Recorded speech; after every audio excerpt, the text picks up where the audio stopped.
Ayun, mapagpalang araw. So, ito po, ako po yung nagbabalik, inyong lingkod, Agent Joel, dito sa bayan ng Sangkintin, Pangasinan. So, ito po yung Barangay Road. Ayan, niwan ko yung sasakyan kasi kaya naman ang 4 wheels, kaya lang, syempre baka mamaya wala tayong pagmanobran doon. Pero meron daw, sabi ng kasama natin. Pero puntahan po na muna natin, lakarin na lang, malapit lang naman. Para makita nyo po itong daan ng property. Ganito po yung daan papasok sa area. So ganito po siya, single lane na along irrigation road. So yan yung barangay road. Ayan, may for sale din dito sa harap. Tawagan natin mamaya, sayang naman yan. So dito sa part na ito, ang titingnan natin, rice land. Tingnan natin kung ano yung makakasama ng rice land na yon. So along irrigation siya, 15 hectares daw to eh. Sabi ng ating kasamang agent dito. So medyo sa pakiramdam natin ngayon, mainit kahapon, tapos maghapon tayo busy kahapon. Pag Sunday talagang hindi tayo lumalabas, busy tayo lagi. So ito, takarin lang natin. So at least may idea na ulit kayo.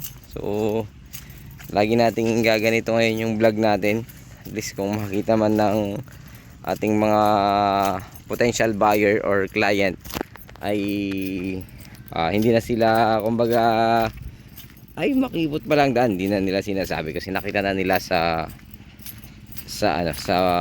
mismong vlog natin. So ito naman, syempre pagdating ng araw lalapad din to kasi hindi pa naman siya na semento. So along irrigation kasi to. Tapos yung irrigation niya dito sa kabila hindi pa naman nagawa katulad nito eh. Kaya ano yan, possible pa po na ito gawin nila na kasya din ang dalawang sasakyan. So syempre alam niyo naman ang proseso ng ganitong mga daan.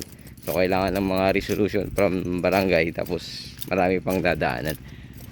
So malapit lang naman, mga ano lang to, mga around 200 meters from the property na ganito yung daan. So yung irrigation niya, lakas ng ano ng tubig, agos. Ayan yung tubig niya oh. Pakita ko lang oh. Ayan, malakas ang agos ng tubig, gandang pakinggan. Ayan.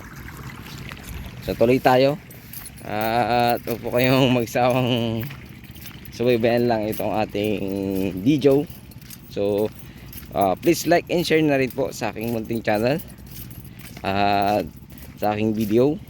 Paki-subscribe na din po para maging updated po kayo sa susunod kong mga video. So at huwag nyong i-skip yung ads para matulungan nyo po ako sa aking revenue na madagdagan. At least makaipon tayo monthly. So salamat sa mga nag-subscribe, nag-like and share and nanood. At least tumaas ng konti, naging dati 1,000 plus lang monthly, ngayon naging 3,000. So I pray na tumaas pa ng tumaas para maka monthly tayo na sahod, kasi kailangan ko ng 5,000, at least $100 kasi para makasahod ako buwan-buwan. So nagsasahod tayo every 3 months, ganun. Every 3 months kasi 1,000 plus, then itong count kasi 3,000 plus. So nahabol naman basta every 3 months kasi yung ano ko, yung sahod ko. So ayun, dito na tayo. Ito na daw yung property. Asan na yung kasama natin? Ito yung sasakyan niya eh. So ayan, ito pala yung bungad ng property dyan sa may mga bakod na yan na concrete post, pero wala siyang mga barbed wire, mga sir, mga madam. So itong daan po na ito ay irrigation road or magiging farm to market road ito balang araw. Nga lang yung daan medyo nakapasok po sa property. So yan po yung property, tapos nagganon siya sa bandaron. So sa aerial view to maano ko po, mamamarkahan ko po siya. At the same time makikita ko po yung pinaka dulo ng property. So abangan nyo po yung aking drone para po makita po ninyo. So may mga concrete post po siyang nakapalibot. Ito po ay rice land flat area po ito, hindi po siya malalalim. May mga part lang siguro konti-konti lang, yung katulad ng mga daanan lang ng tubig papunta dun sa rice land. Yan, Kasali na po ito, itong rice land na to. Yan, yung mga bakod na yan. Pag ganun po siya. Doon sa may mga kahoy, kasali pong lahat po yan. So, napakaluwang po nito. Almost 15 hectares. Kasi dalawang title ito eh. Isa yung isa ay 9,900 9,980. So 120 square meter lang yung kulang para maging 10,000. So yan yung palabas ng area natin. So tara pasyalan natin yung property. Tsaka yung isa po 50,000 square meter. So pwede pong isa ang kunin. Pwede yung 50,000, pwede rin po yung almost 10,000. So di yung ang sabi po ng seller po natin itong right side, ito po yung kulang-kulang 10,000. So sa left side naman sabi niya, yun po yung 50,000. So yung 50,000 yung may mga mangga na halos 15 pieces more or less sabi po ng mga nag-aalaga po dito sa kanilang lupa. So yan yung mga tubig, saganang-sagana po yung tubig dito. Pero syempre pag summer po siguro ay hindi ganoon kalakas ang tubig kasi hindi natin alam. Kasi Sangkintin po ito, bayan ng Sangkintin, Pangasinan. So napakalapit mula sa bayan nito, nasa ano lang po siya, 1.2 kilometers mula po dito sa property. So bawal po ito sa poultry, hindi po pwede sa poultry. So ito ay kinukuha na actually ng mga ano daw, ng developer, pero ayaw po ng seller po natin ng kumbaga yung pre-sealing. Yung pre-sealing na tinatawag, kumbaga iaalok muna kung magiging okay, tapos tsaka babayaran paunti-unti. So ayaw po ng seller po natin yung ganun. So ito, napakaganda nga lang, ang presyo nga lang nito ay 250 pesos per square meter po ang per square meter nito. So kung ito ay madedevelop, kasi napakalapit naman sa bayan, 1.2 kilometers lang. So maganda nga naman na residential area ito kung sakasakali kasi meron naman siyang mga daan. So gagawan na lang ng mga right of way. Siguro medyo magastos pero mura naman yung presyo ng ating seller, 250 pesos per square meter. So yung title naman nakapangalan po sa parang ano siya parang korporasyon kasi Steve and Sons yung nakalagay. So ibig sabihin siguro yung tatay at mga anak yung tinutukoy doon. So ganito yung kanyang palay. So sabog po ang tawag po diyan, hindi po yung pinula-pula. So yung mga kahoy na yan kasali po. Ayan, mamarkahan ko na lang po sa drone kasi medyo maluwag po itong 15 hectares. So yung daan naman nakapagitna dito sa property. So wala tayong magiging problema dahil meron namang daan papunta at palabas, pero itong palabas kasi hindi pa siya ganon kalinis, kumbaga hindi pa siya nasesemento. So ito yung mga part ng property para makita lang nyo, wala siyang malalalim. Ayan, marami po siyang tanim na iba't ibang klase ng puno, pero ang nakikita ko mga kawayan yung marami dito sa left side, pero dito sa right side puro rice land lang po yan. May mga paunti-unting saging yan, marami din yung saging actually. So may mga iba't ibang klase ng mga puno, ligaw na puno siguro yung mga iba. So milina, mahogany, wala akong nakitang mahogany. Diyan sa part na yan, yan yung maraming kawayan. So napakaraming kawayan po dyan sa part na yan. So dito, actually meron ng pinaglagyan na tinitirahan ng mga nag-aalaga dito sa lupa. So hindi naman daw sila tenant, sabi ng seller po natin.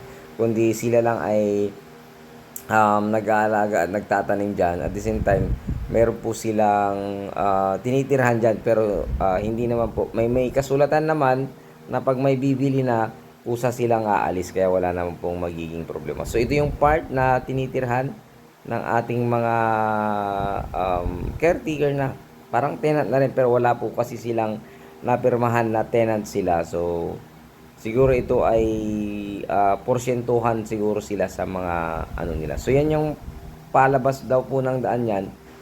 Ayan, palabas pa po yan ng daan, papunta din po ng highway yan. Pag natapos itong part na ito, dire-diretso to. Mahaba pa to eh. Actually, napakahaba pa po nito. Itong property na ito, napunta palabas ng area. Kaya lang sa ngayon, motor pa lang at tricycle lang pwede. Kasi napakasukal po dito sa side by side nila. Hindi yata naglilinis. Kasi puro motor naman ang gamit po nila. So itong part na ito, kasali pa po yan, papunta dyan, may culvert pa, papunta dyan sa may, ito ang sabi ng seller natin, ito yung 5 hectares itong left side na to. So napakaraming kahoy kasi hindi natin masilip yung ibang part, pero sa drone po ito makikita po ninyo. Napakaganda po. So yan, paganan po siya, may mga manggahan po dyan. Yan po yung part na 15 pieces mango trees daw yun. Yan, part na yan, hanggang dyan na lang din po pala yung property. Ayan, so pupuntahan natin yan para makita po natin yung pinaka. Yun, nakita nyo yun, puro motor lang talaga ang dumadaan, kaya medyo wala kasing pag traktora naman, kahit banggain mo lahat yung mga masusukal na yun, walang problema. So dito sa part na ito, ayan, so yung manggahan, dyan yung part, may maraming talagang saging din.